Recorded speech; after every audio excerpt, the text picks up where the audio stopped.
Namo Namaste Gurave Mahatmane Vimukta Sangaya Saduttamaya Nityadvayanandarasasvarupine Bhumne Sada Paradayam Budhamne Namaste Namaste Vibho Vishwamurte Namaste Namaste Chidanandamurte Namaste Namaste Tapoyogagamya Namaste Namaste Shruti Jnanagamya Namaste Namaste Tapoyogagamya Namaste Namaste Shruti Jnanagamya Swarajya Samrajya Vibhutiresha Bhavat Kripa Shri Mahima Prasadat Prapta Maya Shri Gurave Mahatmane Namo Namaste Stu Punarnamostu Namo Namaste Stu Punarnamostu Namo Namaste Stu Punarnamostu Namastasmai Sadaikasmai Kasmai Chinmahase Namaha Yadetat Vishwarupena Rajati Guru Rajati Yadetat Vishwarupena Rajati Guru Rajati Hari थोड़ा सा volume बढ़ाना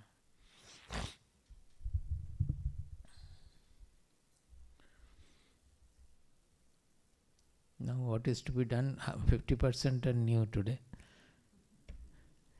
and 60% of yesterday and day before they have not come. Anyway, let us continue from where we stopped. You can show the first slide. So whatever we have learned, that the final spiritual sadhana is a transformation of our inmost identity. You can say personality also. Basically, that we are thinking, we are small, we are fragmented, we are segregated, we are all different.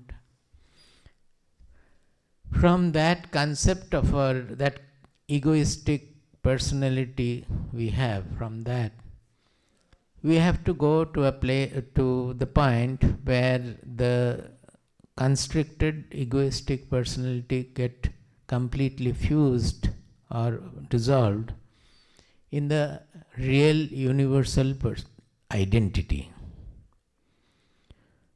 what we call Atma or Brahman. Both are same, we should not distinguish. That Atma, we have a feeling because of some usage in the religion, as if Atma is restricted to each body, mind, personality. It is not so. The Atma word itself means Atati Vyapnoti iti Atma. It means all pervading. Even Vishnu, those who feel that Vishnu is a deity, that is an elementary concept given with 4 hands and like that is Vishnu. But the word is, Vishnu means all pervading. So they are all referring to, although they are helping us by giving a limited picture, They are referring to the ultimate reality, which is everywhere. Even saying, I said repeatedly, everywhere is not the correct expression, because actually the whole creation is appearing in that Atma or consciousness. We can call it the ultimate consciousness. In Shastras, the word used is Chit. Now, you will find the word Chit, you will find the word Chitta. Chit, Chitta. One is C-H-I-T, another is C-H-I-T-T-A. Another is Chidabhasa. Chit, Abhasa, Chidabhasa. Another is Chidakasha. I will just, briefly I will tell what is it. Chit is the ultimate consciousness that we are referring to, when it has not manifested as the variety of creation. It is unmanifest consciousness, is referred to in our Shastras as Chit.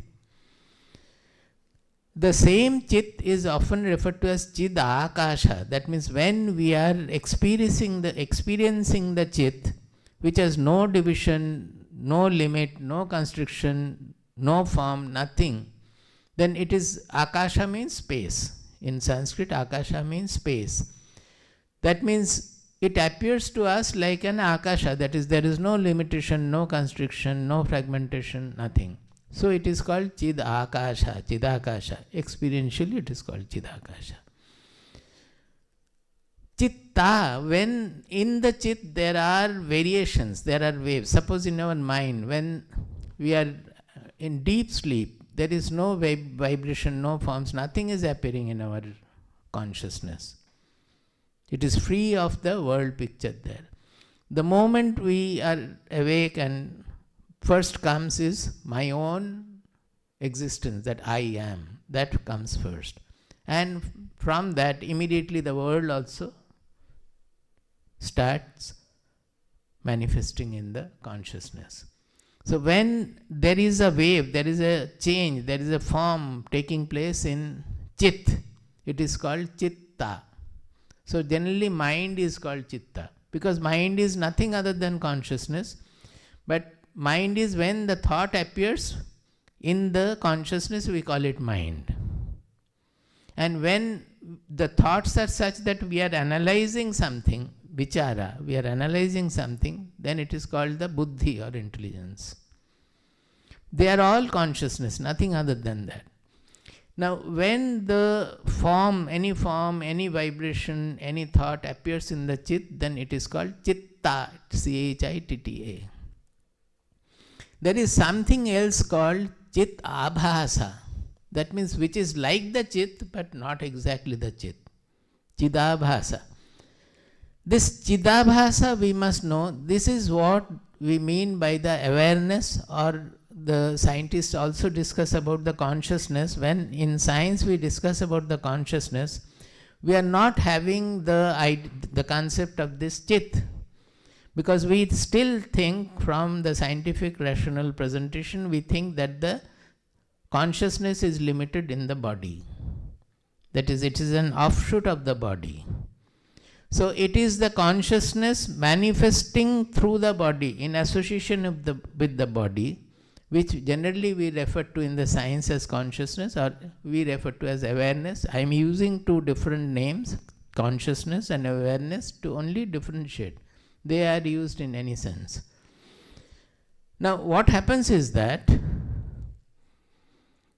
when, suppose I am giving you an example, that slide is not there, but try to imagine that sunlight is coming from the top. The light is coming everywhere, the parallel rays coming down. We put a mirror there. The mirror will reflect the light and produce a reflected beam. Is it not so? Now if you turn the mirror with the reflected beam, you will be able to see whatever you want to see. Now in the same sunlight you can put millions of mirrors. There is no limit. Is it not? The same sunlight coming. Now this is an illustration. Don't think that it is absolutely what I am saying. The illustrations are given to help you to imagine the truth. They are not the truth. They are only an illustration to help you imagine the truth. So in the sunlight you can put any number of mirrors. Each mirror will have a different reflected beam. Is it not? So with that reflected beam, each mirror can show the whole world as they are moving around like that. A little difference is that when the light is reflected from the mirror and showing us, suppose the mirror is red, the reflected beam will become red. Suppose the mirror is distorted, then whatever it is showing will be a little distorted. So it has what I want to say is that it develops the quality of the mirror. When the reflected light we are seeing, suppose we are seeing the world. Now we have generally 5 senses. Our world is made up of the 5 sense perceptions. Is it not? Suppose we develop another sense organ which can sense magnetic field. Then we will start perceiving magnetic field also. Normally we are not. If there is a field difference or Earth's field and all, we are not knowing it. We have to do some experiment to know about it. But suppose we develop a 6th sense organ which is sensitive to the magnetic field. Then the whole world will become different to us. Suppose those who are born blind, for them also the world is different. There is no vision. Their world is made of 4 sense perception. Is it not? Like that, the quality of the mirror will change according to will change the reflected beam, and for that the vision also will undergo change. Now suppose the mirror start thinking where from the light is coming. And it thinks that the light is coming from me, from the body of the mirror. Is it right? Huh? Mirror thinking that the light is originating from me, it is not right. The light is coming from somewhere else. But it may start thinking that this is the light coming from me. Like that, when that chit or the consciousness, which we call universal consciousness, but it is the consciousness which is not in the objective range, I have told so many times, I am not going into that, you will get confused by interruptions. So when the consciousness manifests with respect to the body, that is, now think the mirrors replace the mirrors with human personality. So in our deep inside where the understanding, the perception takes place, we call it buddhi. Generally we call buddhi whatever analysis we do. But the real buddhi or prajna or the fundamental buddhi is where the understanding takes place. It is not always through analysis. Suppose you are sleeping, you get up and suddenly whatever comes to your mind, it is an understanding. It is also it's a fundamental buddhi. So, as it is passing through the buddhi, or you can say the consciousness which is reflected or manifest through the buddhi, that becomes our limited awareness, which we generally call our body limited consciousness, awareness, or often we call that also considered to be the Atma. In religion that is often considered to be the Atma, Jiva, there are various names. I want to go into the truth there, that is it right to think that the consciousness is originating from me? So our purpose in this discovery is that to understand that no, the body is only, it is like reflecting or manifesting the consciousness. The actual consciousness is not body limited at all. Just like suppose the electricity. It is manifesting as light, it is manifesting as sound, it is manifesting as the AC blowing. Everything is electricity, is it not? But we are not knowing the electricity. Are we able to know the electricity? We are knowing it only through the manifestation, is it not? When it is expressed in terms of sound, light, air or anything of that sort, then we say that if it is not manifest, we say the electricity has gone. Nobody has seen electricity.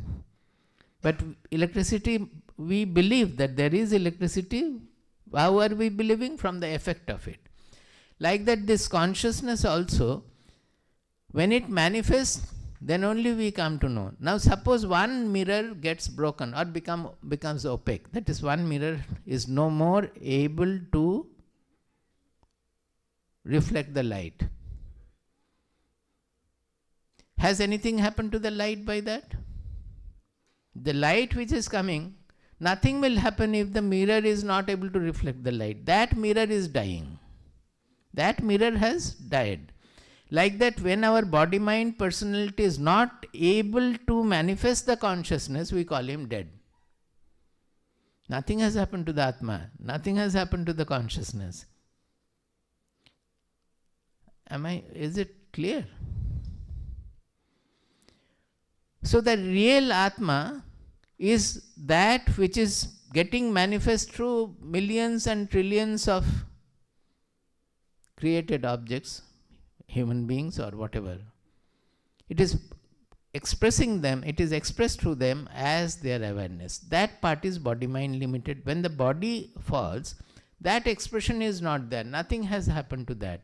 That Atma gets manifest through many other mirrors, many other bodies and all.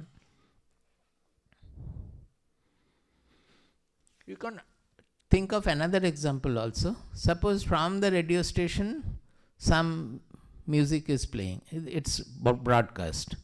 It can be video also, but let us think of the audio. The music is broadcast.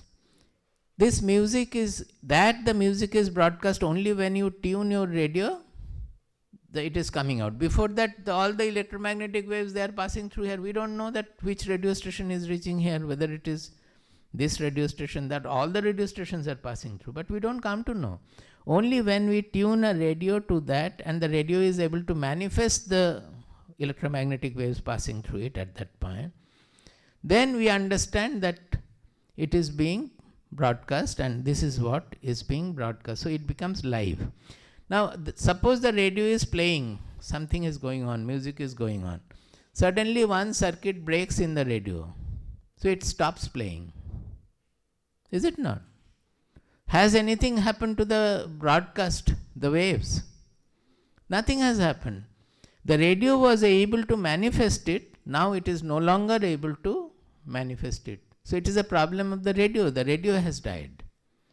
Like that, a small circuit in our brain also, if it breaks, we will fall dead. Nothing will happen to the Atma. The Atma or the consciousness will no more get manifest through that particular human body.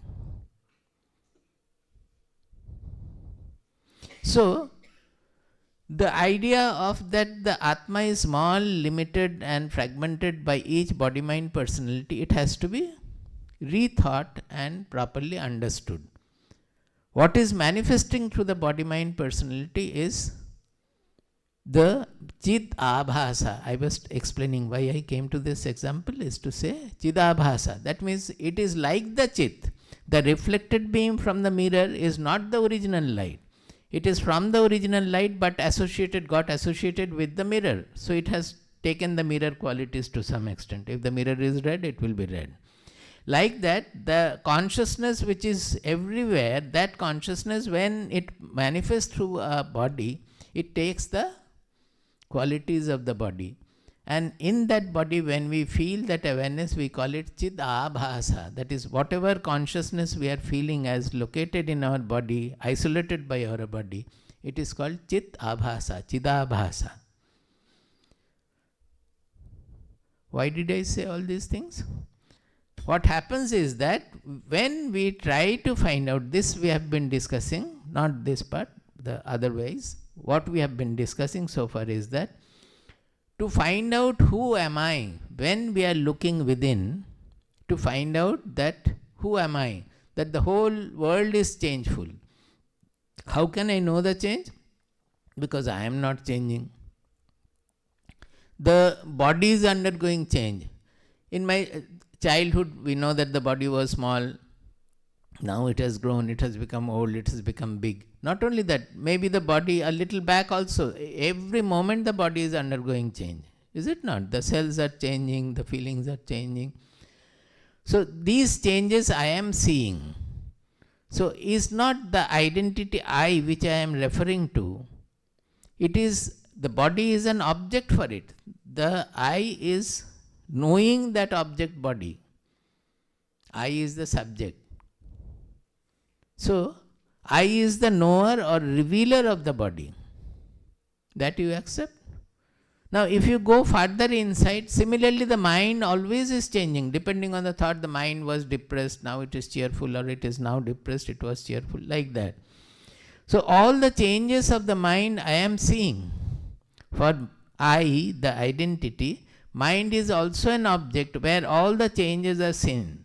And because the I is not undergoing any change, it is able to see the changes taking place in the mind. If it had changed with the mind, then nobody would have known that. To know anything, suppose in a clock, with the arms, if the dial also moves, you will not know time. Any change to know, there has to be a non-changing substratum against which background, against which we know the change. Similarly, intelligence or emotion, all these are undergoing change. Intelligence also, it was dull, it is now sharp, or it is sharp, it is dull now, it was sharp, whatever. So all these changes I am seeing. So that simply rationally it tells me that the I is different from the body, mind, intelligence, emotion, everything. I is the observer of all this, I is the revealer of all this, I is the witness of all this. But we cannot say that it is identical with the body, identical with the mind or so. Then who am I is the question. That we were discussing, that when we look within to find out who am I, finally we come to a point where we forget the whole world. When we say forget the whole world, means in the world my body, mind, personality is also a small speck, the whole thing is gone. Then that I reveals itself. This is the discovery of the Atma we have been speaking about. That means the first discovery about our real identity, it takes away all the smallness, constriction from our identity. That is why this Shastra, this Vedanta is so important. Not Vedanta, the whole spirituality is extremely important, the most important. Otherwise it would not have lived so many thousands of years.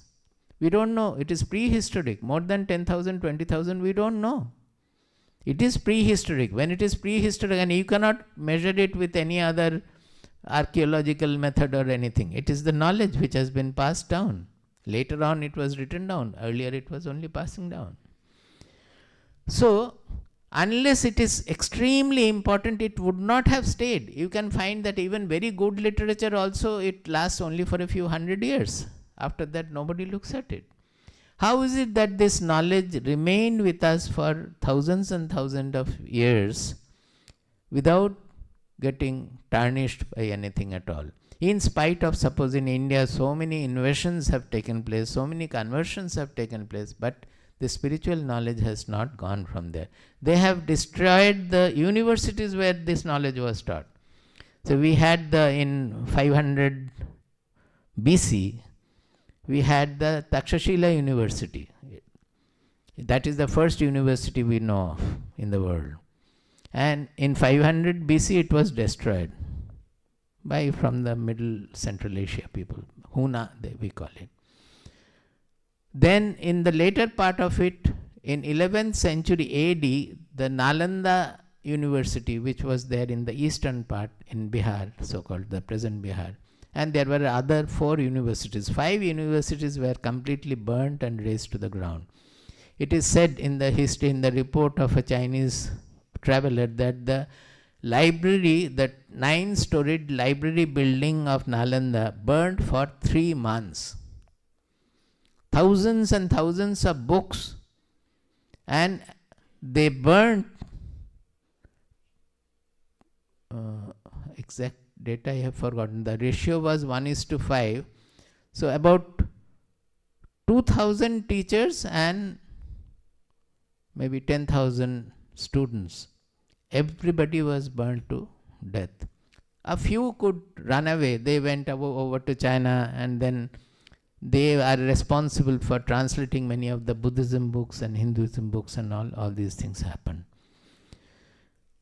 So what I am saying is that the universities have been burnt, the buildings have been burnt, even the books have been burnt, but nothing has happened to the knowledge. It still is available with us. Because this knowledge is a living knowledge of our identity. As long as this knowledge is being passed from the teacher to the student, and there is a teacher and there is a student, this knowledge will live.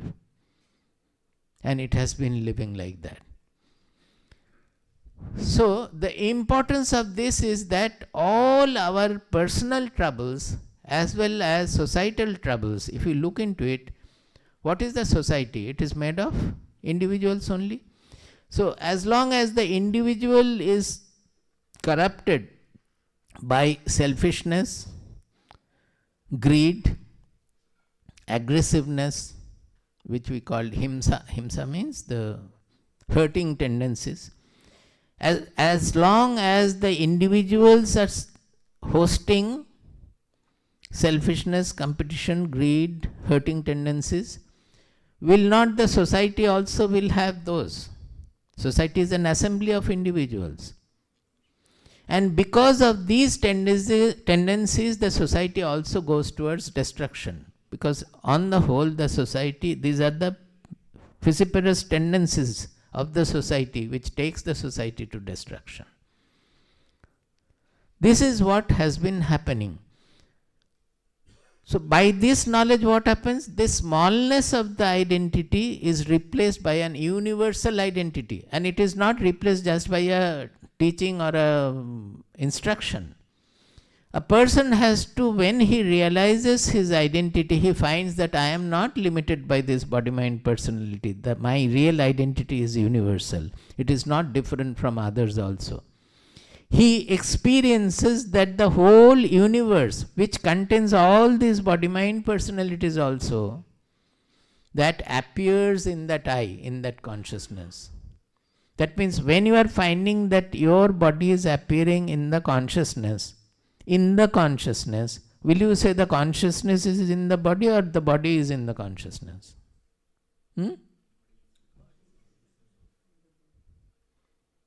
Body in the consciousness it will be. So the whole consciousness definition gets changed.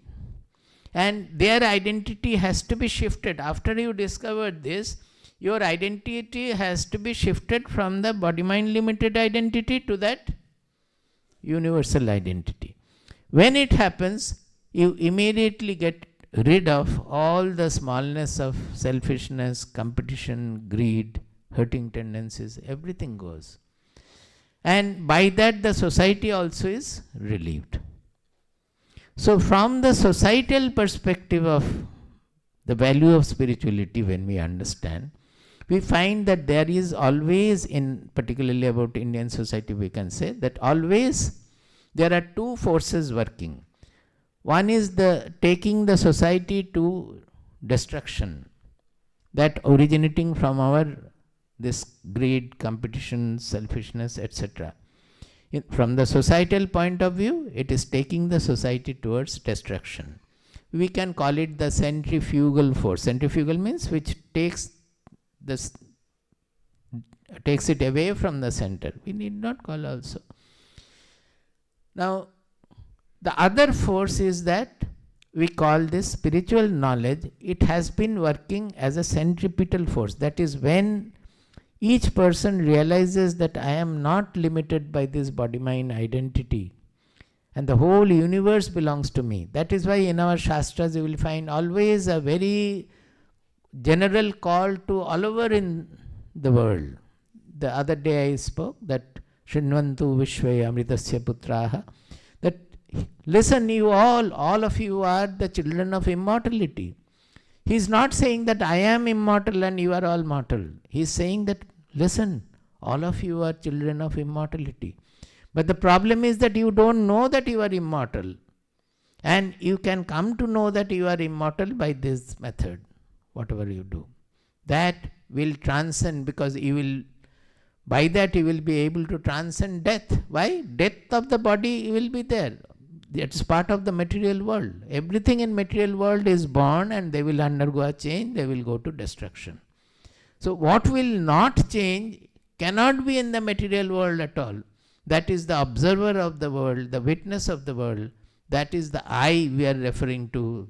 That is the real consciousness or identity, which never can undergo any change. Because to see a change, it has to be an object. It is not the object. It is revealing all the changes. It is revealing all the objects.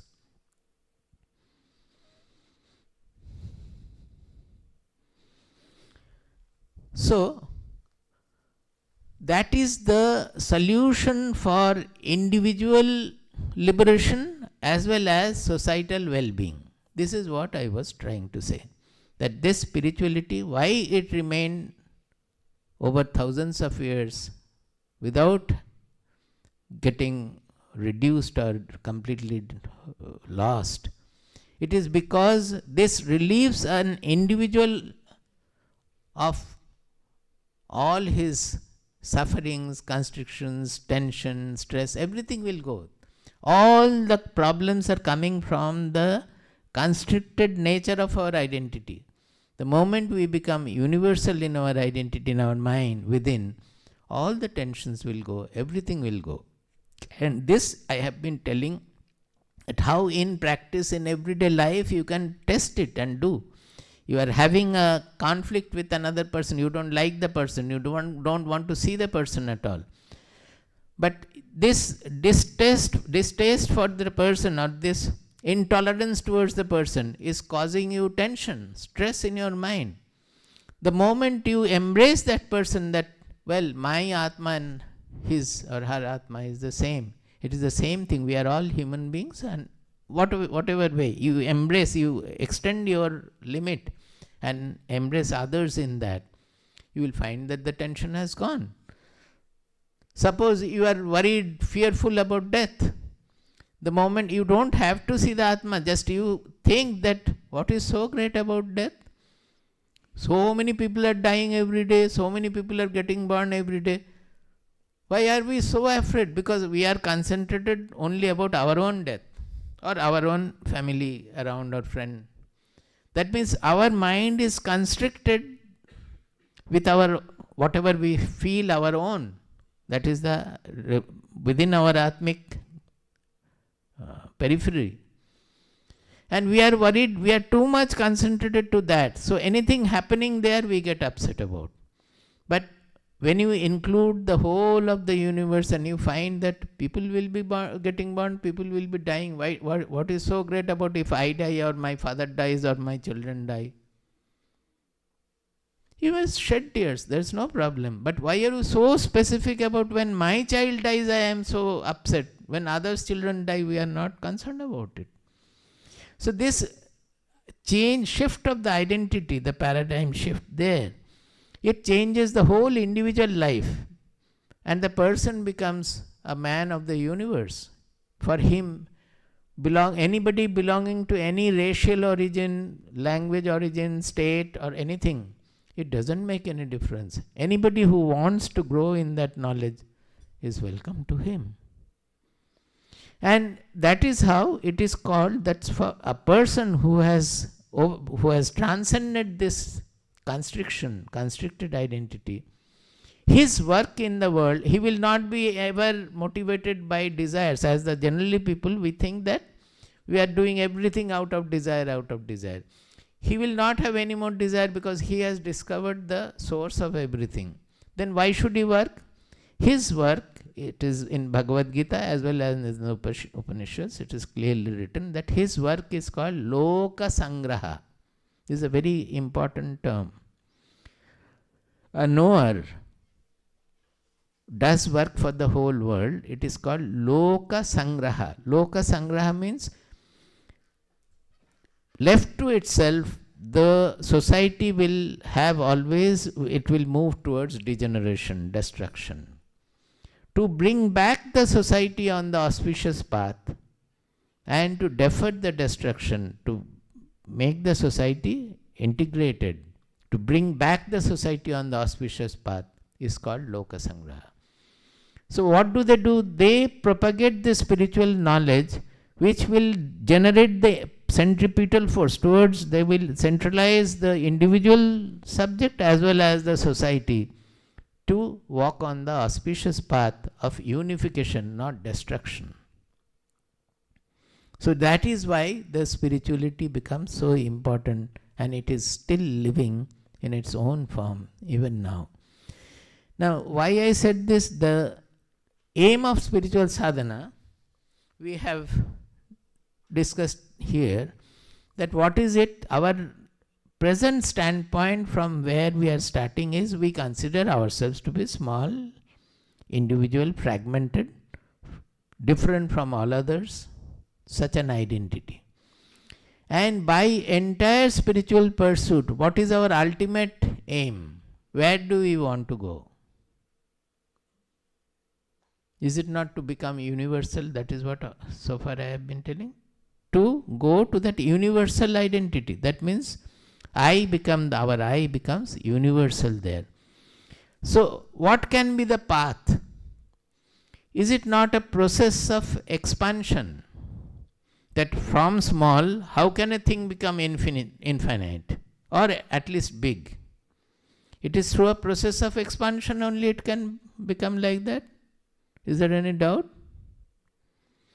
So, the whole spiritual, this is very important, mark it.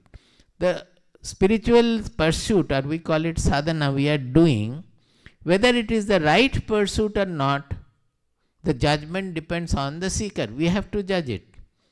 How do you judge it? Look within and find out, by doing this, taking this path, or doing this action and engaging in that action, am I finding that my mind is expanding? It is embracing more and more other fragmented realities, or my mind is getting constricted. This is the thumb rule.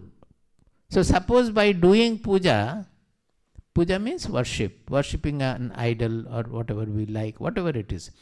If by doing puja we find that my mind is expanding, then puja is a proper pursuit. But in the name of puja, if I find that I am becoming more aggressive, I am creating more limitation, hurting others, then the puja is not a spiritual pursuit. It is taking me to the opposite direction. It is not expanding my mind. It is constricting my mind. It is increasing the barrier, enhancing the barrier. So, any process which in spiritual sadhana or spiritual pursuit, we have to see whether whatever I am practicing, be it meditation, be it worship, be it reading the Shastra scriptures, be it working in a factory, whether my mind is undergoing an expansion or not, whether it is able to embrace more and more of the world or not. If it is, then it is the right pursuit. That is why Bhagavad Gita has been discussed on the war background, on the substratum of war. Why? They are going to show that it is the activities of war where you have to kill. And Arjuna's predicament was much more. He has to kill his most beloved grandfather Bhishma, and he was supposed to kill the respected teacher from whom he has learnt archery. These two people, others he may kill, but killing these two people is not at all normally possible for a person. The grandfather on whose lap he has grown, he is most beloved for him. The teacher for whom he was the best student, the most favorite student. And whatever you have learned, you are applying on to kill the teacher. Now, apparently the work is absolutely sinful, is it not? That is what Arjuna said in the first chapter also. Now, what Krishna is trying to project is that even if the work is apparently sinful, when you are doing it with the proper mindset, and it is expanding your mind and it is taking the world towards a better world, that is, they were fighting the world according to Krishna's will, that to establish a righteous rule on earth, because most of the kings had become corrupt. So through the war, he was trying to establish a proper righteous rule on earth. In India, let us say. Those days, India was from Afghanistan to Far East. So, So how that war becomes a spiritual pursuit? This is the most important part of Bhagavad Gita. Such a sinful war where he has to kill his own people and most of the people will be killed. Such a sinful action, how did it become a spiritual pursuit to liberate Arjuna? It lies there. It is not in the pursuit, it is not in the activity, but it is all in your mind. With what mindset you are performing the activity, that determines whether the pursuit is proper or not. The mind, whether it is a constricted, selfish, gain-oriented mind, you are doing it, or with a broad, universal mind for the welfare of the society, you are doing it. That makes all the difference. You cannot make the difference by seeing the action alone.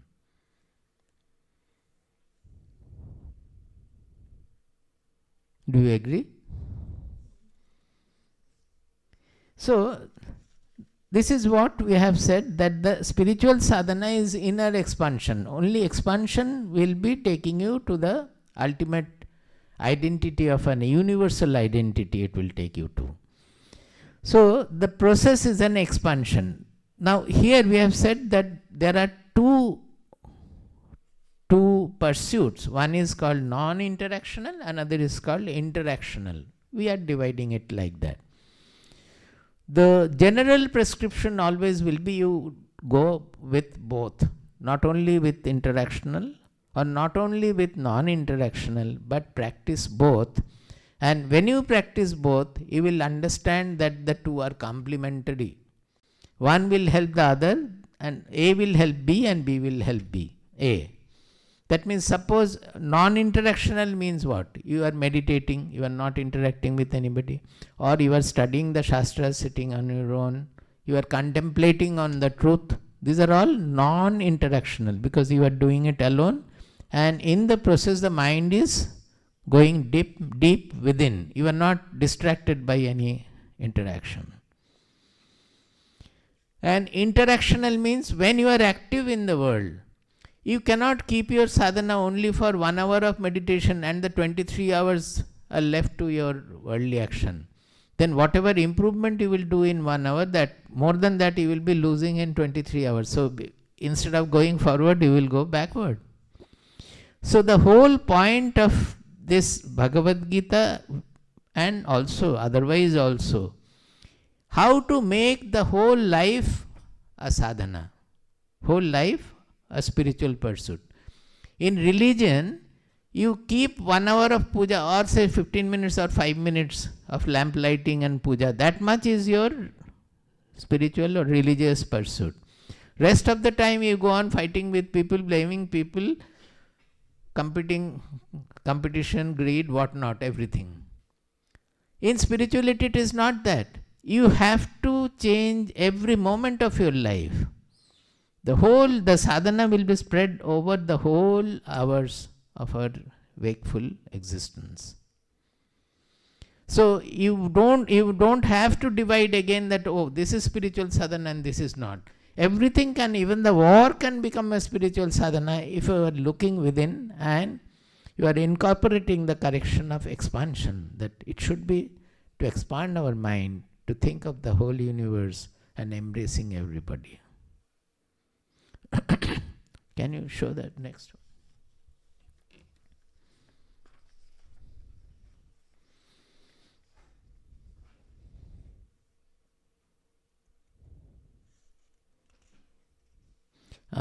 Let us go to the third one first. That is non-interactional. Something has gone wrong. What is the third one? Interactional. You go to the fourth one. No, third one. It's okay. First, we are discussing the non-interactional sadhana. That means meditation, contemplation, etc. So, what are we doing here? Looking within through meditation, contemplation. Now, this process has got 3 great discoveries in its path. All are within you. You don't have to think of the world at all.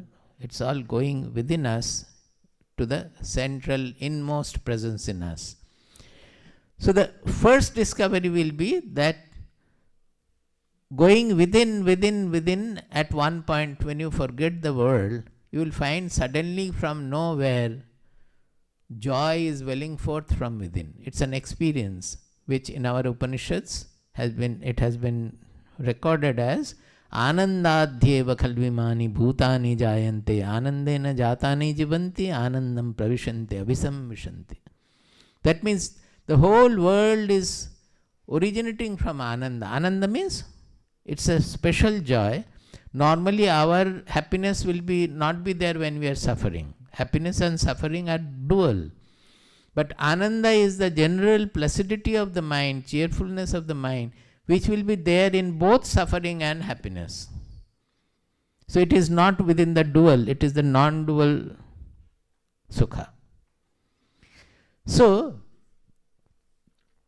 far we have been thinking that getting something from the world, I will become happy. Is it not so? When we look into ourselves, whether it is some material or person or some situation, constantly we are deluded by thinking that by getting something from the world, I will become happy. Be it money, be it fame, be it some appreciation, what not. Always we are looking for something from the world, thinking that this will make me happy. Now when you discover, but we are never happy, that is never fulfilled, but we still are deluded. This is our greatest foolishness that I have already discussed, that we still think that happiness will come from outside. Now when you discover that the happiness is from within, the Ananda flows from within, then that delusion will go. You will no more look for happiness outside. If at all you need happiness, you will look within. You have discovered that the happiness is from within. You could have discovered it otherwise also. Suppose, take that example I repeatedly give, that first time you are seeing the ocean. You have gone for the first time in front of the ocean. Seeing the vastness, will you not feel great joy? Huge, this other limit is the other shore is not seen anywhere at all. Suddenly we get overjoyed. Now, when you are joyous seeing the ocean, suddenly the news comes that you have lost your job. What happens? The mind collapses. The ocean is still in front. The ocean which was giving you joy, it is still right in front, you are standing there. But because the mind is now thinking of your job, that you have lost the job, that mind is no longer able to have the joy of the ocean. So can you say that the joy lies in ocean or it is in the mind? We can otherwise rationally think also that when the mind expands, there is a joy. When the mind takes the form of the ocean, at that time seeing the ocean, which was a striking vision at that time, seeing any beautiful scenery also it can happen. You are forgetting all the differences about the world. Suddenly the mind expands like nature. When you in the open nature, there is nobody to fight with you or so. Then also you get this joy. Why? Because the mind expands there. The joy lies in the expansion of the mind. The joy lies in removing the constrictions of the mind. The joy lies in removing all the selfishness, self-centeredness, blamefulness, all that is constricting our mind. The moment you remove, you can experiment with it. It's a knowledge to be lived. You can try with any of the tension you are suffering from. The moment that tension is removed, you feel that joyous about it. So here, this joy is not an ordinary joy. When the whole world is forgotten, we call it bliss. It's an overflowing joy. It has been described in our Shastras also with some. In Panchadashi it is voo, voo. That's only the first time when it happens. Thereafter it will become normal. But it's a great joy. We call it bliss. Now, when you discovered that the joy origin is within, that we could, otherwise also we can infer, as I just now showed, by rationality also we can see that the joy is from within, from the mind, it is not outside. But in this case, what is happening? You are feeling that the joy is coming from within. And when the joy is coming, when you have forgotten the world. Be a little rational. If the joy floods you when the world is forgotten, then again you will look for joy in the world. When you are forgetting the joy, then you get when you are forgetting the world, then you get the greatest joy. And again we run after small joy of the world. Is it not? Is it not foolishness? Similarly, love, you say. What gives us the fulfillment is the love. You start loving everybody, everything in the world, you will always be fulfilled. It is the love which is giving us the satisfaction. But we want that love to come from a specific partner or a specific somewhere. And if it comes there, we are happy. If it doesn't come from there, then we are suffering. But what makes us fulfilled is the love itself. So rather than looking for small love, can we not just love everybody, love the whole world? Then always we'll be floating in joy, the love. It is the these are all rational thinking. You can do it and experience it, then it will be your own knowledge. You have to do it. It's a knowledge to be lived. But rationally also you can understand that this is where the solution lies. We are restricting the love by associating it with a particular situation or a person or event or so. That love, when it flows from within, that love fulfills us. We don't look for anybody else's love at all. Rather, other people will be happy by taking a bath in your love. So this first discovery is very important. The source of joy and peace. That happens when we forget the world.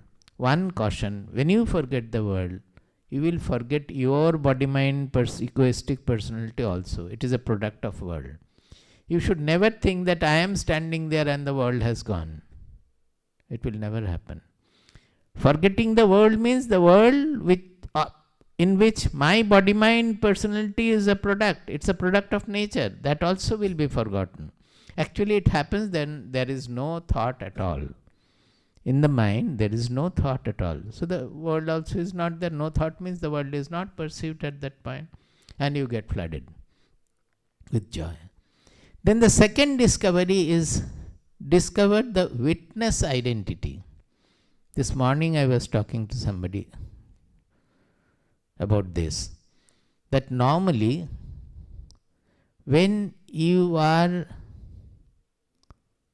thinking, or say you are sitting, some thought, even in meditation also you will have the experience. Suppose the thought of your office has come. It's a thought in the mind, it is a wave in the mind.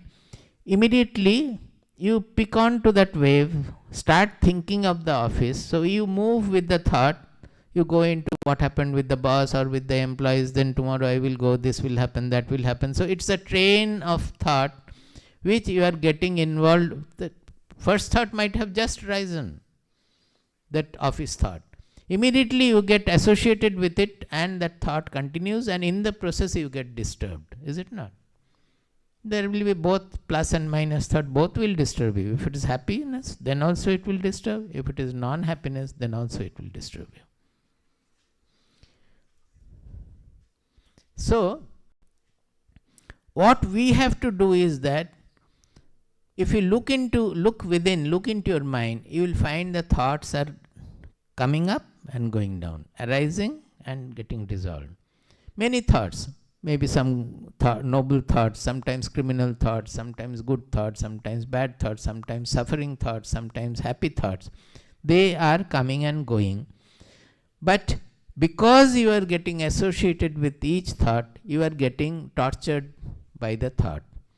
Now, what you are supposed to do is to keep a distance from the thought. Just observe. I will tell you the secret my Gurudev had said, that like the dead babul tree is a thorny tree, like the dead babul tree standing on the bank of the river, go on seeing. One boat is coming in which a marriage party is there. All are shouting, merrymaking, singing, dancing and all.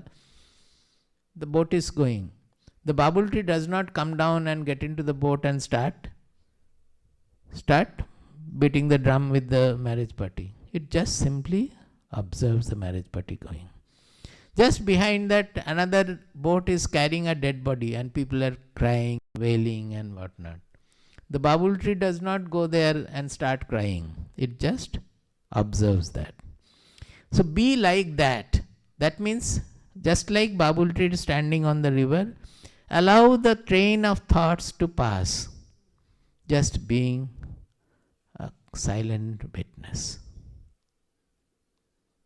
What will happen by that? Normally by each thought you are getting affected. Is it not? Each thought. You are getting affected by the thoughts, not so much by the incidents. Incidents, when it gets into your mind, you get affected. As long as it is, suppose somebody dies somewhere, you have not got the news. Then the death has not caused any disturbance in you. The moment you hear that he has died, then you get disturbed. That means anything to disturb you, it has to enter your mind. Is it not? Any difficulty? So here, you are just simply silently observing thoughts after thoughts are coming and going, coming and going. Initially, you will not be able to do it because our habit is to get associated with the thought and get troubled by the thought. Now, if you can do it, then you will find a great discovery. Why? This is the nature of our Atma or the soul. What does it do? It only reveals. It never gets affected by anything. The only thing which is unaffected by everything in the world is the soul, is the consciousness, because its purpose is only to reveal.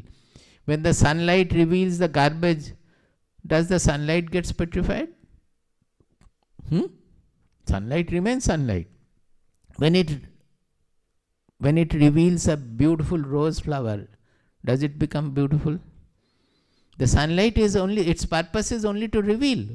Sometimes it is negative, sometimes it is positive, sometimes it is impure, sometimes it is pure. Everything the sunlight is only revealing.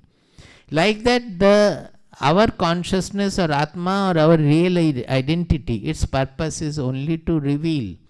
So the more we remain a witness to all the thoughts passing, suffering thoughts, happy thoughts, but we don't get associated with it, don't get affected by it, it's one of the greatest discovery.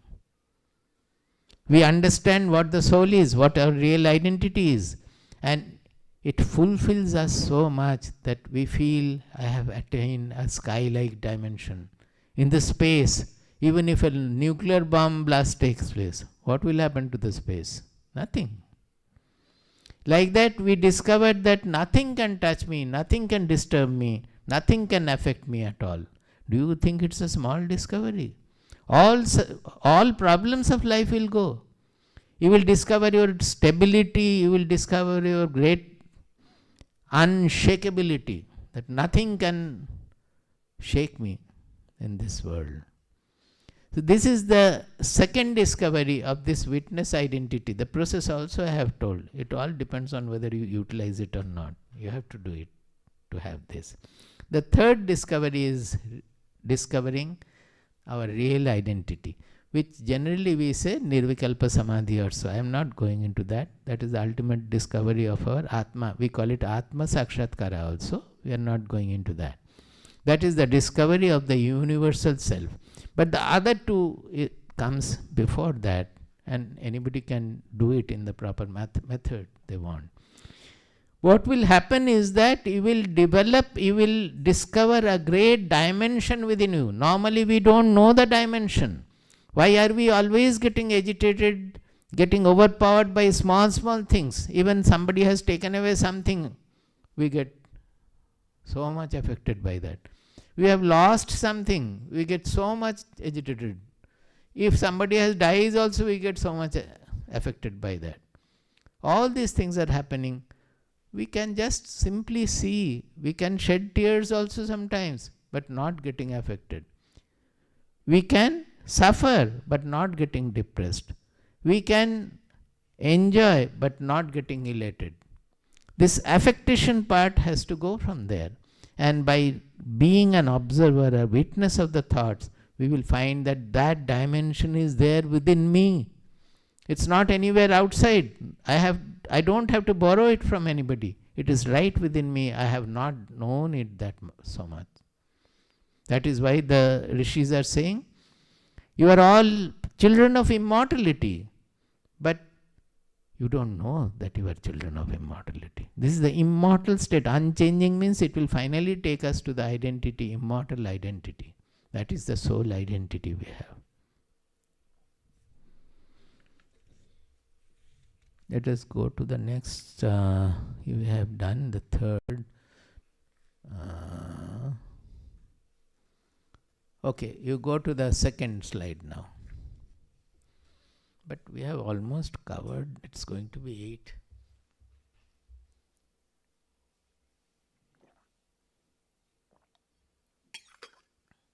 Sadhana, remaining anchored within.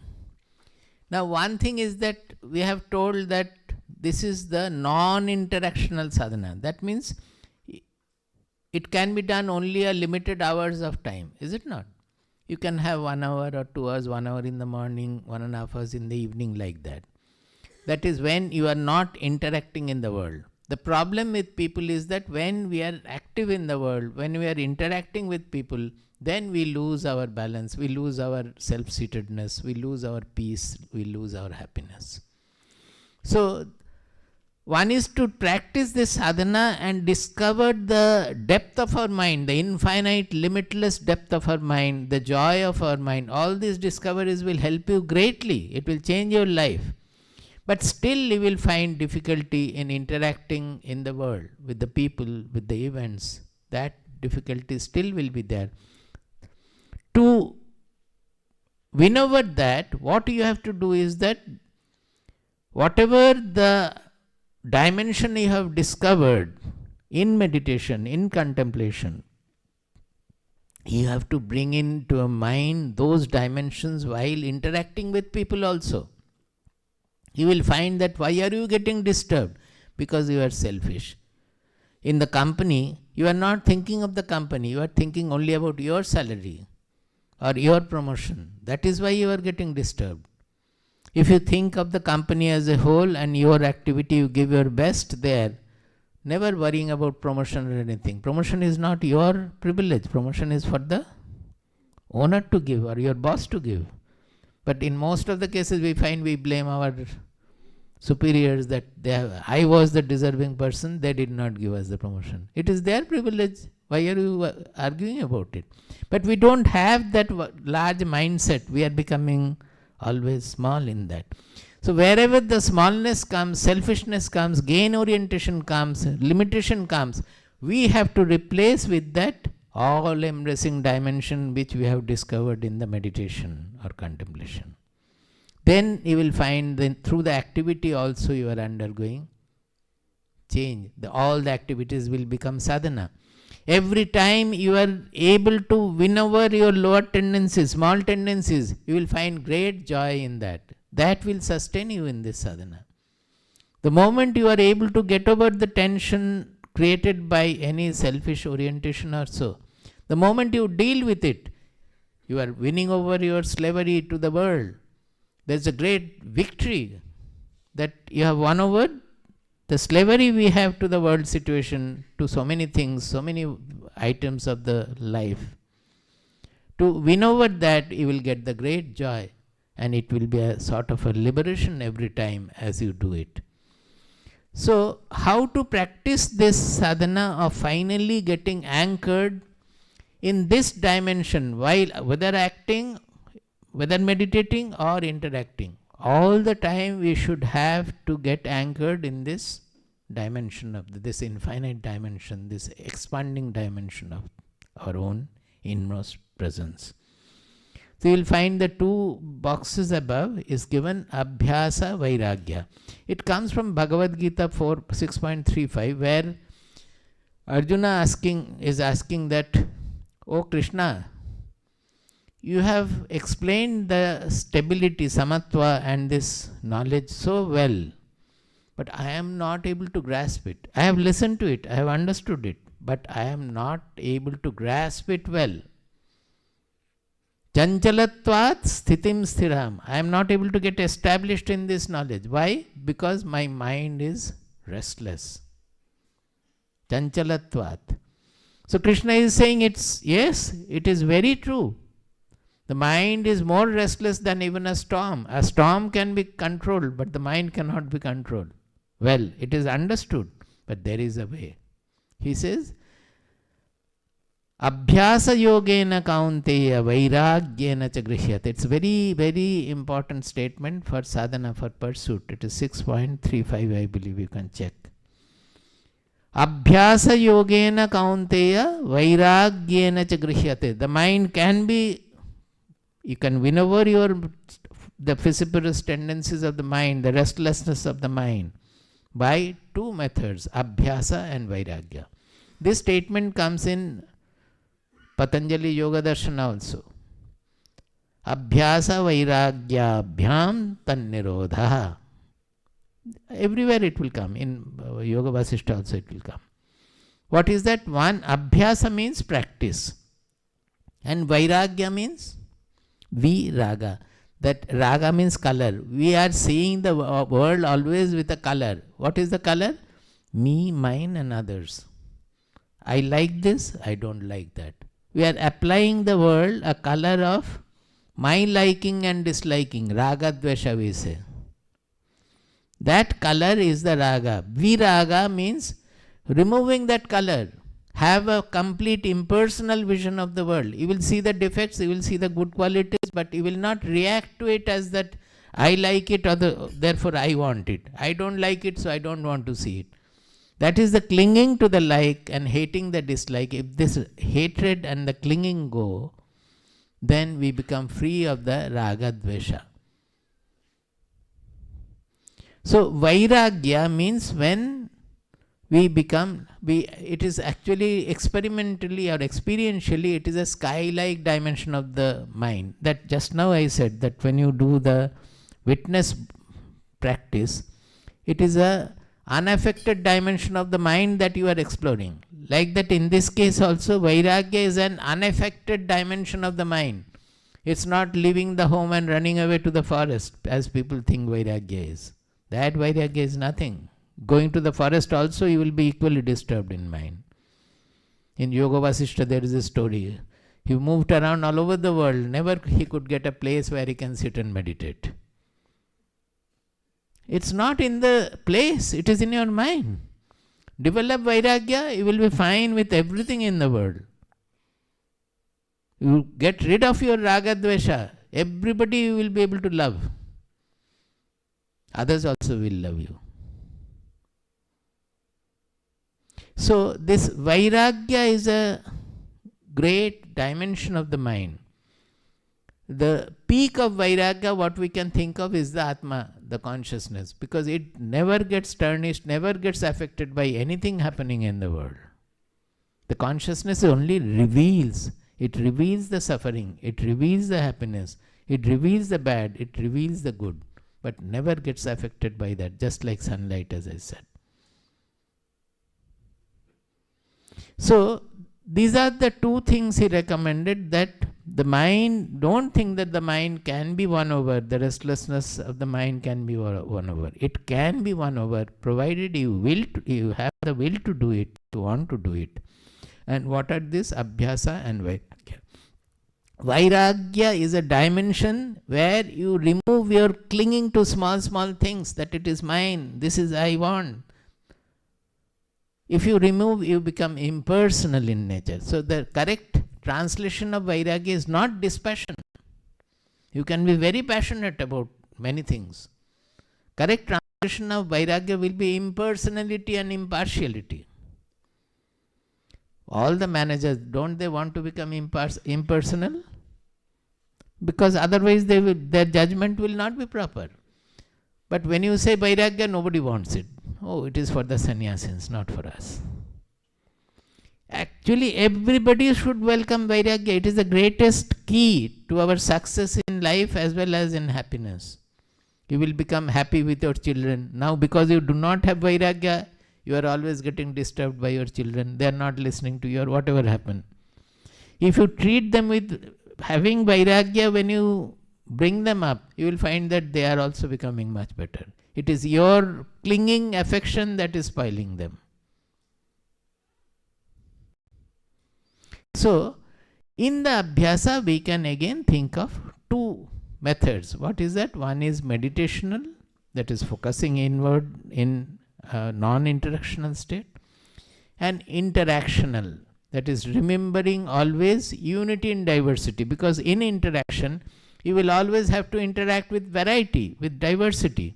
But if you remember that this whole variety, the diversity is manifest on the one consciousness, one Atma, in base they are all same. Suppose in a cinema that you are seeing the wildlife, you are seeing war, you are seeing aircrafts, you are seeing bombing, everything. What is happening? It's only one light which is coming through the projector, is it not? Falling on one screen. It is the whole story is happening over one screen. By showing the war or Star Wars or anything, has the screen got putrefied or corrupted or anything? Remove that, screen remains the same. The Vairagya is like that. Actually, it is our birthright, because the mind never gets affected. We are thinking that the mind is getting affected. If the mind was getting affected from childhood, so many thoughts, so many emotions have passed through the mind. What would have been the state of your mind if it was getting always affected? You won't find your mind anymore there. Because the mind has the natural tendency of not getting affected by anything, it is possible. So, I think we don't have further time.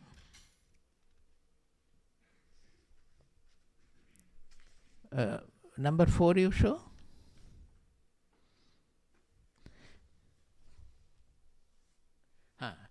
This interactional sadhana of looking within means, I have used a word there, dhyana mukhinata. Mukhinata means oriented towards. That means in meditation, you are looking for the Atma or the witness or whatever.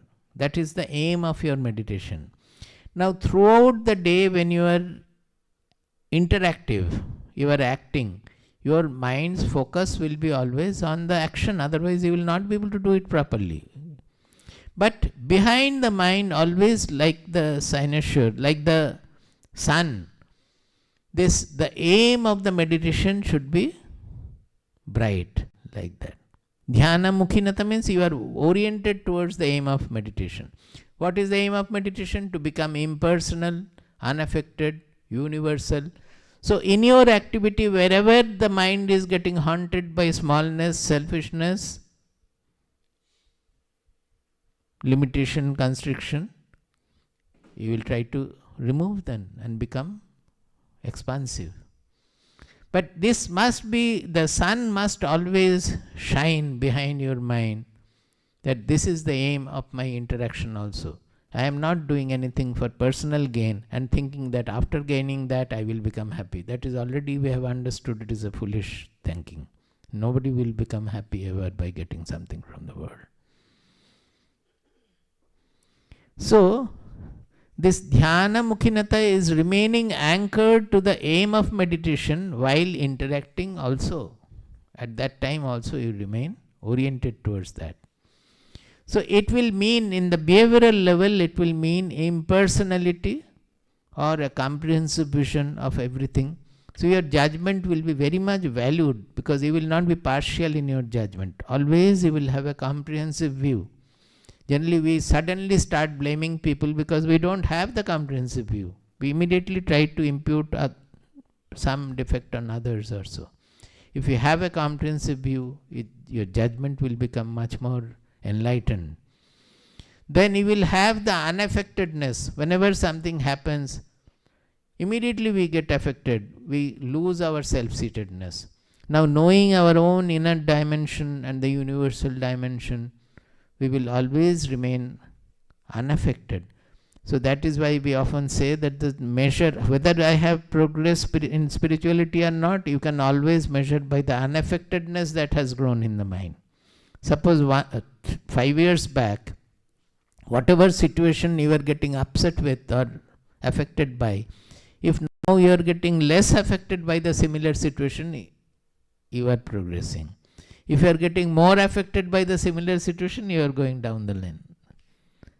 These are all thumb rule. You can always test whether you are progressing or not. Then the third one is what you will get, the readiness of the mind to accept. As I explained the other day also, whatever has happened, by not accepting that, what can you do? You cannot go backward in time. It has already happened. You can work in the future. But the suffering we have is not because whatever has happened, because we cannot do anything about it. The suffering happens because of the non-readiness of our mind to accept the situation, whatever has happened. Suppose you have lost your job, or lost your building, lost your property, everything you have lost. And you are under so much of stress that why, oh God, why did it happen to me? Why did it happen to me? A too self-centered person even may say that, let it happen to others but not to me. So we are always thinking in that manner. It has already happened. By pleading to God that why did it happen to me, is the time going to go the reverse direction? But what is happening is that you are getting agitated, so you will not be able to solve the problem also with this agitated mind. The mind will be most excellent in performance when the mind is cheerful, when the mind is free. If the mind is tense just because of the whatever has happened, it means the mind is not ready to accept whatever has happened. But there is no other way. You have to accept. You have already accepted. There is no way you can go back. It is causal. Am I clear there? You cannot do anything about it. But the non-readiness of the mind to accept, you can always treat. The mind which is not ready to accept the situation, that we can treat, and I say that press the acceptance button every time. Immediately the tension will go, the stress will go, and you can look into the further solution of the situation much easily. Mind will become absolutely free, and you will feel it that the tension has gone just by acceptance of the situation. When we accept, it has already happened, we cannot do anything about it. In the mind, when we accept the situation, it goes.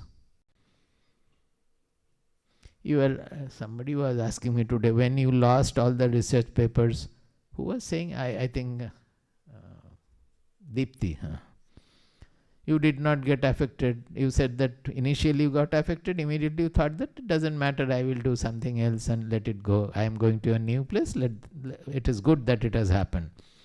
So what was that? The initial affectation was there.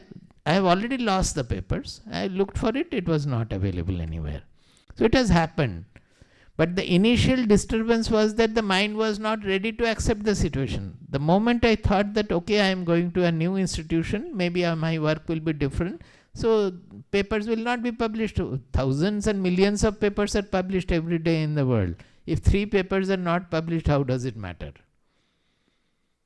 That means the mind accepted the situation. Immediately whole tension goes and you feel victorious over your lower tendencies, over your own mind. I think we will stop now.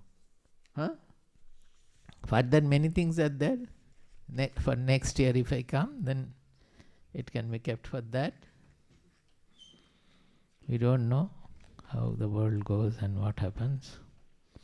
There is a beautiful slide we wanted to show, but that will take time. We will not. Our perception, how the perception is taking place. There is a beautiful story composed by me.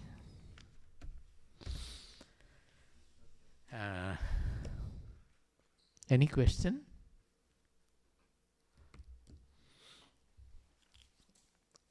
Five, 10 minutes I can deal with some questions.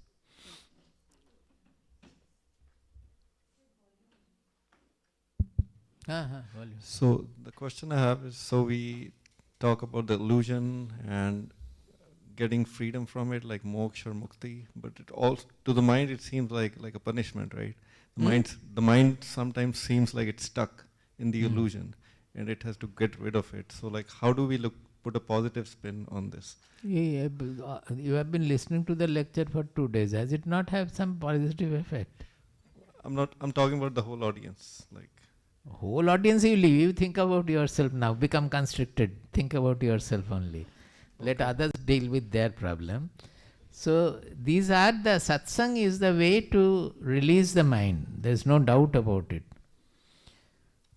Bhagavatam says that sangha with the sat helps you to remove all other sanghas. Sangha means the clinging to what I like and hating what I dislike. If you have satsanga, that satsanga will help you to leave all other sanghas. So that satsanga is the way.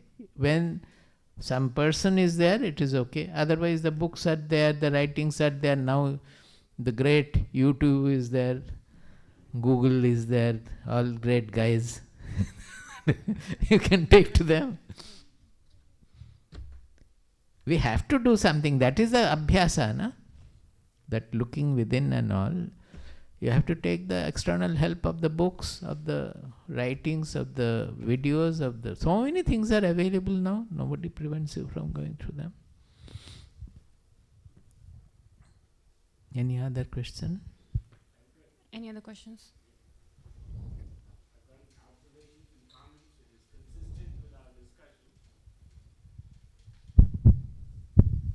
Swamiji, you already know that everything you have said is an intellectual exercise, and for those who have that capacity, it works. The majority of humanity does not fit that bill. They deal with emotion, as you've always said, we emote. And that's why this happiness and joy and up and down, the wavelet in the mind, collapsing, rising, all of these things happen. But the one who cannot intellectually comprehend that or apprehend the conclusion of the truth requires some other mechanism. And I had a discussion with you in which we went to the Bhakti principle and you went to chapter 18 in the Gita, 53, 54, 55. And today you brought the reference of chapter 6. So if you go to chapter 6, again he says, overcome the lower self with the higher self. And then when you do it, all these are intellectual kind of command. So there has got to be... See, I don't accept your statement because my life has been all along to the best possible ways. I have been trying to make this so-called philosophical knowledge application oriented. That is why constantly I am talking about emphasizing the feelings. Each thing, unless you live it, you will not know that I am speaking experientially. You have to apply it and you have to feel it yourself. I will never take to intellectual. I was not a good reader at all. I have not read anything. Whatever I am speaking, I have felt it, I have experienced it. I am trying to express the fullest possible in the manner to the extent my intelligence helps to express the experiences. Absolutely. So I don't accept that it is intellectual. Wonderful, and that is a absolutely correct answer for the individual that is represented by this body-mind complex called Swamiji. But there are also other individuals. The others do it. Whatever you want, why don't you do that? The others do it through to different methods. So the question that is being asked is, let me put it in a very general way. Are there other methods? There are many, many methods discussed in the Bhagavad Gita itself. And there are many, many people speaking about many other methods. That is why you see that nobody comes to listen to us, because we are speaking about a method which people do not like to see or like to apply, because you have to do something there. You cannot just simply, otherwise Vedantic philosophical class you will find 100, 200 people are listening to. They are not bothered about application. The moment we talk about purity, talk about application, talk about... People don't like to, because they don't want to change their habits. They want to indulge in whatever they are doing. So we have accepted that fate. Let others speak about the other things. I don't bother about it. Even if nobody comes also, I don't bother. Whatever I can do, I am trying to do. What else can I do? But I am very true to my, whatever I have known in my life, to the highest thing. In my life, in my 73 years of life, I have been a seeker right from the age of, right from birth we can say, but knowledgeably I am a seeker from the age of 4 or 5. And this, over this 70 years, whatever I have known to be the highest in life, the most rewarding in life, I speak only about that. I don't speak about whatever other things have happened in life at all. So those who can take it, they will take. Those who cannot take it, they will not take. We are not bothered about it at all. What we cannot do anything else. That is what we can do. Great answer. Thank you.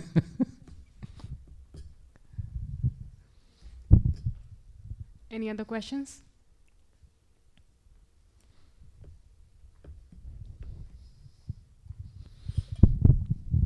Swamiji, chitta, chittam. What is chittam? Chitta and chittam same. The Same. South Indians will say chittam.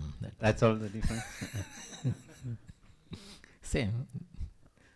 Actually, chittam is not the correct word. I think chitta is pullinga. It should be chitta only. Chittaha, not chittam. Not chittam.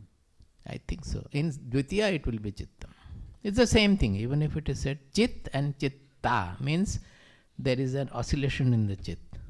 And chit abhasa, chidabhasa. It's like chit, but it is only a reflection of the chit.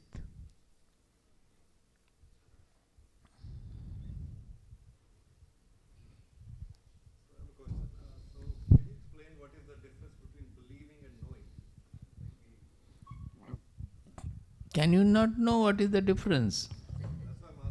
Suppose I give you a glass of water. Now I say that this water is sweet.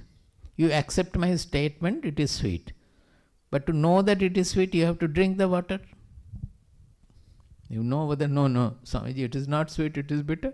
You know that it is bitter, it is not sweet.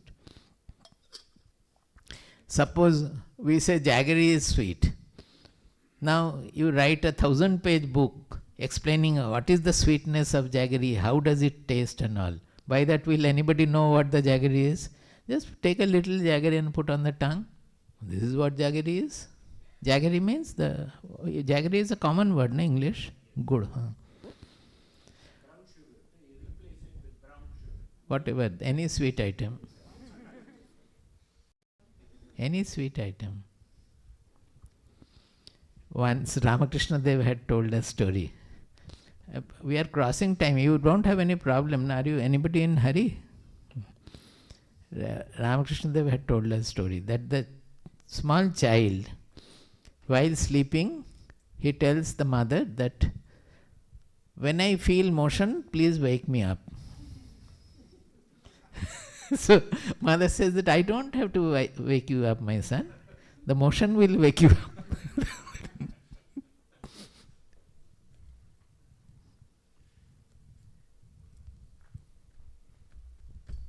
Anything else? Any other questions? Don't be shy. Let's take advantage of it. So you mentioned very beautifully about the mirrors reflecting the light. There is a slide on it also, but we don't have it here. So that was very beautiful. So one thing was like you No, said. but you have to think about it more and more. Now it reminds me that I have not completed my illustration. In the midway I went somewhere else. So when we are actually trying to meditate, what are we trying to do? You remember whatever I said about the mirror. What are we trying to do? The consciousness is that I actually. So we are trying to know that what is that consciousness. That means you think the illustration, the mirror is trying to know where from the actual original light is coming. What will the mirror do? The mirror is habituated to see everything with the reflected light, reflected beam. Everything it is revealing with that. So to see the original light, it will try to turn the reflected beam towards the original light. Is it not so? To see what is that. Now when it has fully turned towards the original light, what happens? Is there any reflected light seen at that time? It has got merged with the original light. And he discovers that it is not only my light, it is a light where I have got dissolved in. Similarly, in meditation, what are we trying to do? We are trying to focus our awareness, turning it towards where from the I-ness is coming, where from the am-ness is coming, to the original consciousness in our mind. And there is no mirror to turn there. You have to look within to find out who am I. And when it is fully turned, then you find that the awareness which I am calling the reflected beam, the awareness of I, that small I, it has got dissolved in the consciousness. So you lose that smallness there. Is it not understandable? I cannot make it more clear, I think. You have to think about it. It's a very good example. If you do it, practice it. Now there comes the difference. It's further one step higher. What is that? We are always seeing something different from me. Is it not so? Not only seeing, knowing also. Suppose a thought has come to my mind. We are knowing that thought as different from the I. The I is revealing the thought. The consciousness is revealing the thought. So it is different from I. Is it not? Now when we are trying to see the I itself, you cannot see it as different from me, different from the I. Because you are wanting to see the I itself. But because of your habit, you want to see the I also as something in front, either a gross object or a subtle object, or something in the mind. So that will never be successful. So finally this effort to see something as different from me will have to be removed. You get it? When we stop the effort to see something, discover something as different from me, that is surrendered, then only the I reveals itself. That is called the samadhi.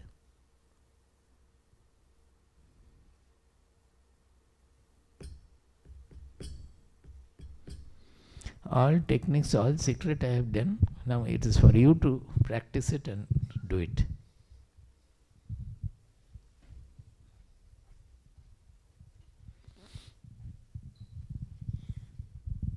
Namaste, Swamiji. What is your name? I forgot. No, here, from Peru. Huh? You are from Peru. What is your name? Huh? Susana. And your name? John. Oh, it's a simple name. You are not from Peru. You are from where? Here. Namaste, Swamiji. I saw your approach to sadhana being Abhyasa and Viragya. So, when I try to do those two things, to some extent, I seem to go towards an ascetic life. In the sense, I don't find pleasure in my earlier things of going in a luxury car or staying in a comfortable space or wearing flashy clothes, or even my interest in certain foods has lessened a lot. So as you say, Vairagya is taking away the Raga Dvesha, though it says that, but I feel it is levitating me towards an ascetic life. Thank you. Is it a natural progression or? No, it may lead to ascetic life. For you, I don't think it is leading to ascetic life. So what it is that when you have Vairagya about the food, let us say, then what will happen? You will know the food which is good for your health. The wrong clinging to the wrong foods will go. And the food will tell you that if you eat it, you will feel comfortable, you will feel stable, you will feel affectionate, you will feel very satisfied. So the whole food system will undergo a change. You will find that you are taking only healthy food, and even so-called healthy food also sometimes you will understand that it is not good for me. Or the quantity. Suppose some food is very good, sattvic food, but if you take it overdose, then you will have gas and all that. So everything will get automatical, the decision making power will become very sharp there. Similarly, you will find that by putting on different kinds of dress, colorful this, that and all, what is happening is the mind becoming more distracted. So naturally you will start wearing only white or only beigeish or some major white only. Need not be ascetic, but you will find that see, he is wearing white now. So the that specific for various colors and all, it will go, and you will find that you are getting great satisfaction out of it. Such uniform things will give you more joy than you used to get joy from the small likes and dislikes, whatever you had. So it is, your happiness will not come down at all. It will enhance so many times, but in a different manner. It will be a very soothing, placid, it will make you much more stable in your attitude. So you have to practice it. Shall we stop? Okay. Thank you, Swamiji. I especially like the bubble tree example. That's going to make it easier for me to remember. Example? The bubble tree, right? Bubble tree example. You did not like the mirror example. No, that also I liked. It's easier to remember the tree example. Well, I was talking to someone earlier today, and he said that, it's like meeting with Swamiji is like cleaning the cobwebs of your mind. It's like recharging your battery, right, with things that we should actually be thinking about. And that's what I always feel whenever I listen to Nutan Swamiji, whenever I am spending time with him. But I know that once I go back to my daily life, daily jobs, my battery is slowly gonna get discharged. If this is something that you guys face too, I do have a solution for us. That's the website that I talked about yesterday. And it's a treasure trove of knowledge, which we can definitely leverage. And I wasn't super happy with the way I mentioned things in the website. I think I can do better justice to it if I quickly show you what we can do with it. So this is the website, bhumananda.org, and it has, this is just the home page. So I want to bring your attention to this resources tab. If you click on that tab, this is the page that it takes you to, and you have all these different mediums of knowledge that you can consume. This is just the featured articles or the video that we have put up. But if you want to click on video, you have all these ways, different ways to filter out the video that you would want. So you can either select by the topics, the scriptures, or the speakers. So I have a page already filtered on Nutan Swamiji. So here you can see that the latest videos are of Upanishad lectures. And just play around with it. There are different scriptures that you can look at and listen to as well. And in addition to video, there's also all these writings, right? And these are just articles or correspondence that Swamiji has had with different seekers. And yeah, this is just an example of it. This is, I personally like that it also has little Easter eggs. So all of Pujya Swamiji's articles, there's a peacock feather, all of Nutan Swamiji's articles, it has a little squirrel on the side, and all Ma's articles, it has a beautiful lotus flower. So yeah, going back to the home page again, if you click on Discover, yeah, this is the page with Discover. Now all these different topics, like topics that usually come to our minds, but we don't know exactly what our question is. So do click on them so that you can read specific topic-related subjects. And I also talked about Vichara Setu yesterday. So if you click on Ashram and you select the Vichara Setu page, it tells you what it is all about so that I don't have to go into details and tell you all its contents. There are free samples to download, and there are all the old Vichara Setu articles also that you can download. And if you're anything like me, I have multiple tabs open. If I find something interesting, I just open it in a new tab and think that I will revisit it later, which never happens. An easier way to do that would be, well, not forgetting, easier way to come back to the article would be to make sure that you have registered to the website. So you can bookmark your articles, favorite your articles, things like that, so that you know the pages that you want to come back to. And another benefit of registering is that you get the newsletters from the ashram. And you also come to know about what's happening, what's the latest at the ashram, right? So this is an example of the newsletter that was recently sent. So it has a short featured video or a message. It talks about the upcoming programs that we have. So for example, right now, Nutan Swamiji is traveling around, right? So we have him in Washington now. He will be going to Ohio pretty soon, and he will be hosted by Mr. Sajivji. And the exact dates, I should be knowing this. We have flyer for that. No, they will not be able to remember date and all Yeah, that. that's true. Also,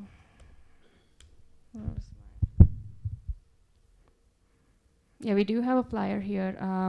If you go into the website and events page and click on select view schedules, you can find the exact dates and the contact number as well. But while Sajivji is here, you can also reach out to him and get to know more details. And what is it?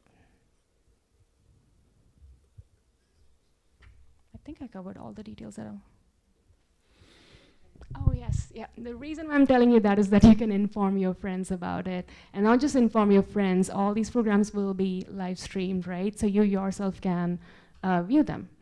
And yeah, this is another thing that I like about the newsletter. It has this spirituality light, as I like to call it, just like quick words of wisdom that I can look at and just keep with me for the rest of the day. Now, I would like to invite Mr. Pankaj Bhatia to deliver the vote of thanks.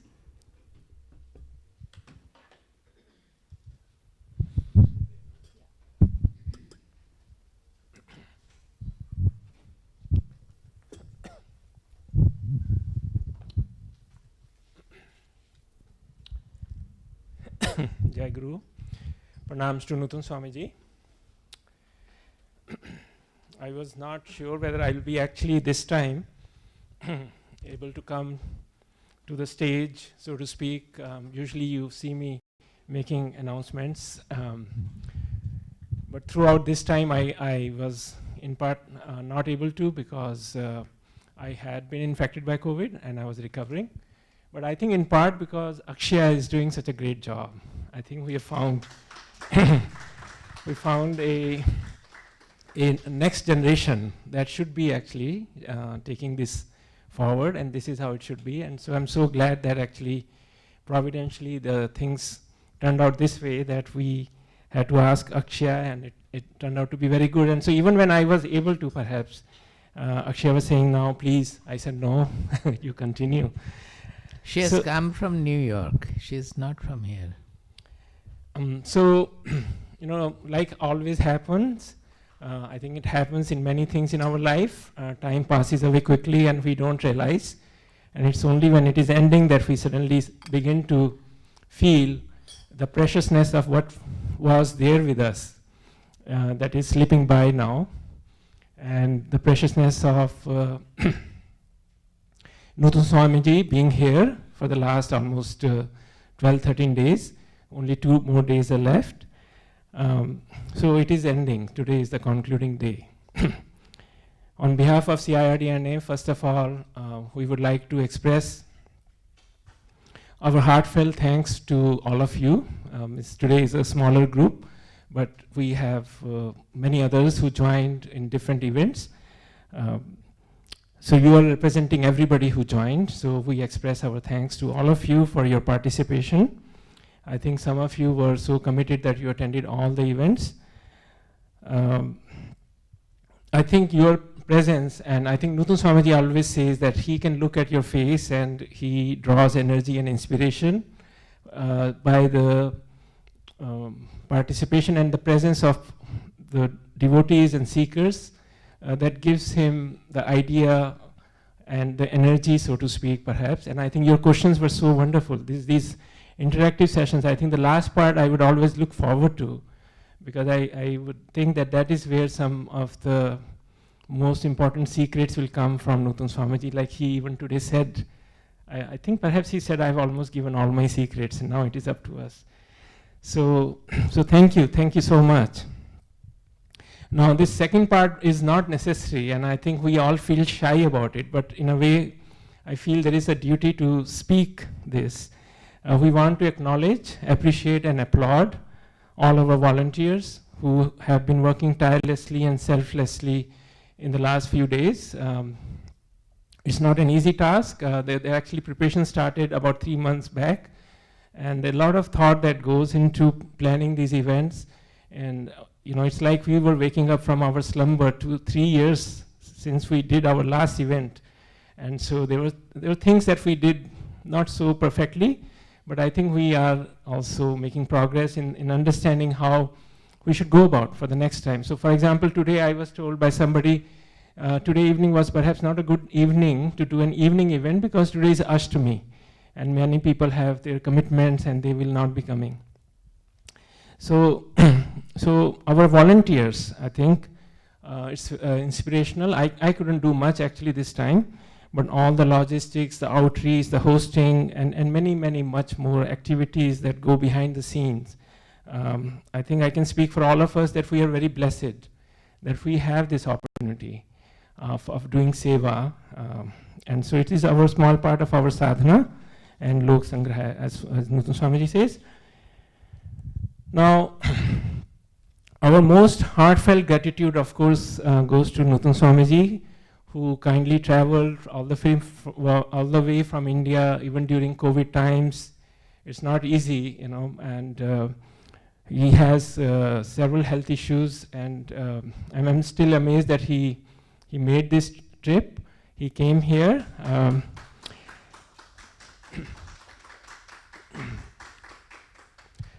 So this opportunity that he provided us for a divine satsang with a Mahatma, I think this is the rarest of rare opportunity that a human being can have, and I think we are blessed that we have been participating. And I think as we participate, we may not realize actually, even just listening to Swamiji, we wash away our impurities, our dross, our ignorance. And I think there is a change that occurs silently, and now it is up to us that how we leverage it and take it forward. We are extremely grateful and indebted to Swamiji. Our pranams to Swamiji. I think I was perhaps wanting to skip because it's a little late, but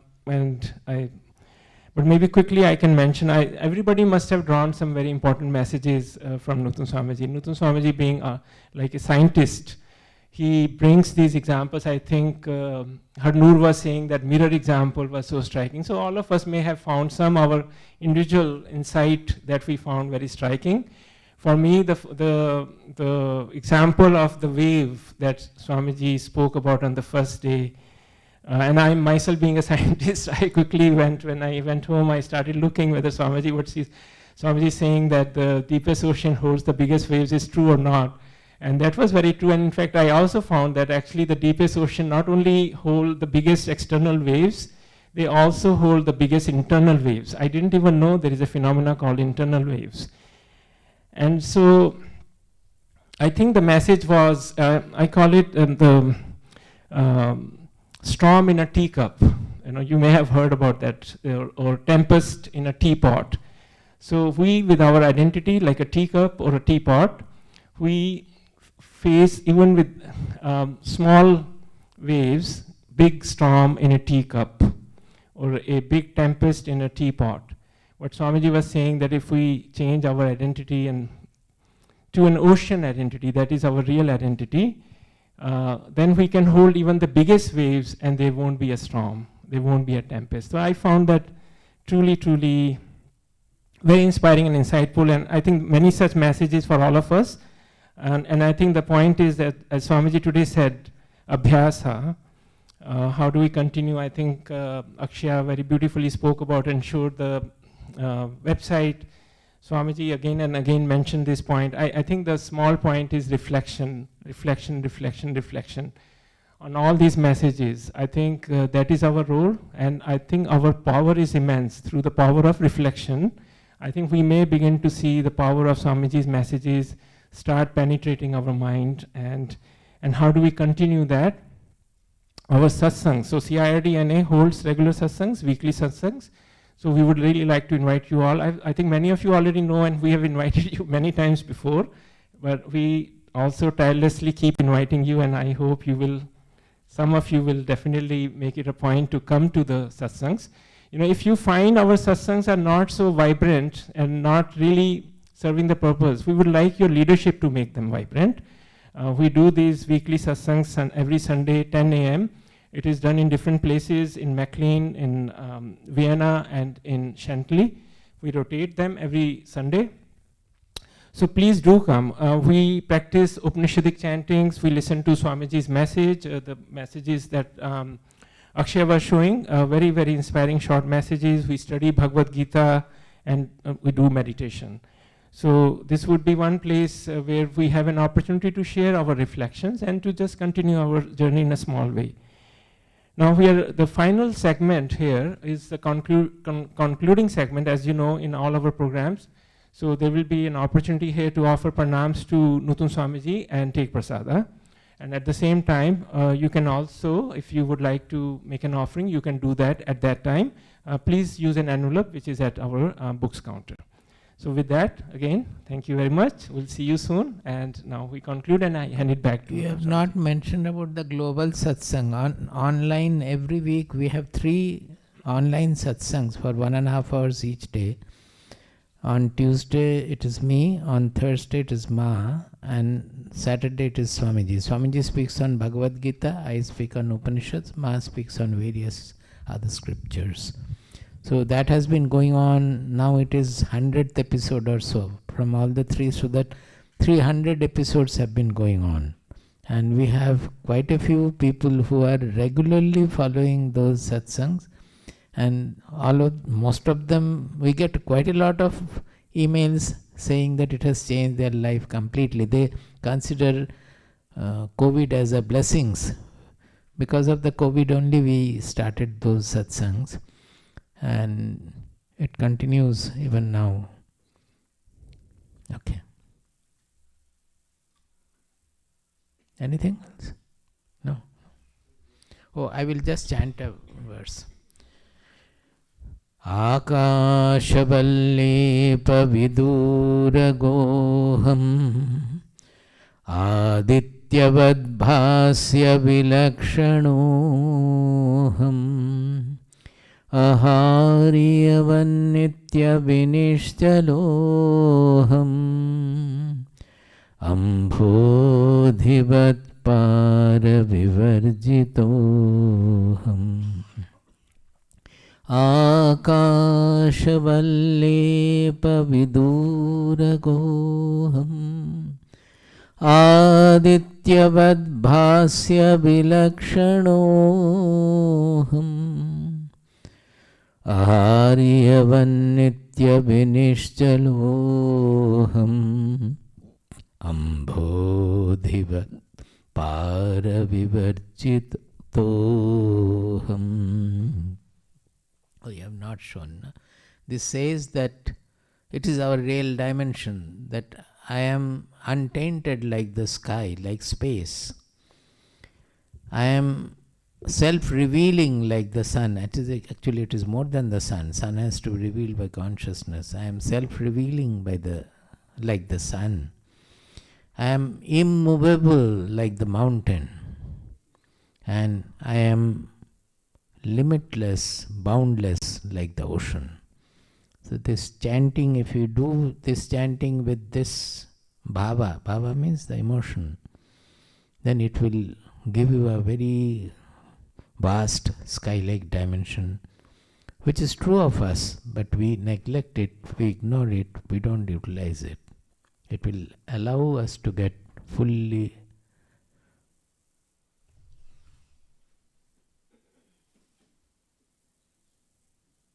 Would you like to chant with me? But this time has gone. I will chant one section, you can follow. Mala, can you repeat after me?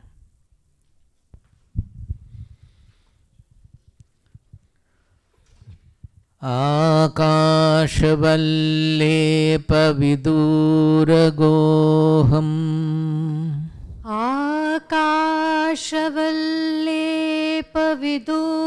आकाशवल्लेपविदूरगोऽहम् आदित्यवद्भास्य विलक्षणोऽहम् आदित्यवद्भास्य विलक्षणोऽहम् अहार्यवन्नित्यविनिश्चलोऽहम्